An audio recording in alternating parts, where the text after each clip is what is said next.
সাহেব হ্যাঁ মিষ্টি। আমরা আজ বিশেষ কারণবশত আজ আমরা এই টোটোতে জার্নিটা করছি। কারণ হচ্ছে আজ ইন্ডিয়ান রেলওয়ের কিছু সমস্যা, পিচকুড়ি ঢালে রাস্তার কাজের জন্য আজ ট্রেনগুলো ঠিকঠাক আসতে পারেনি। তাই আমরা লিফটের মাধ্যমে হলদি থেকে এসে দেপাড়ার যে বাইপাস, সেই রাস্তাটা আপনারা দেখতে পাচ্ছেন। দুই পাশারেই ধান, বর্ষার ধান, খরার ধান বর্ষার মতো। হ্যাঁ হ্যালো,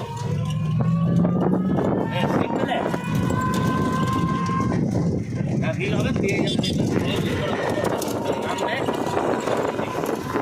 হ্যাঁ হ্যাঁ ঠিক আছে, হয়ে যাবে, কাজ শেষ, তুমি আমাকে ফোন করবে, ঠিক আছে?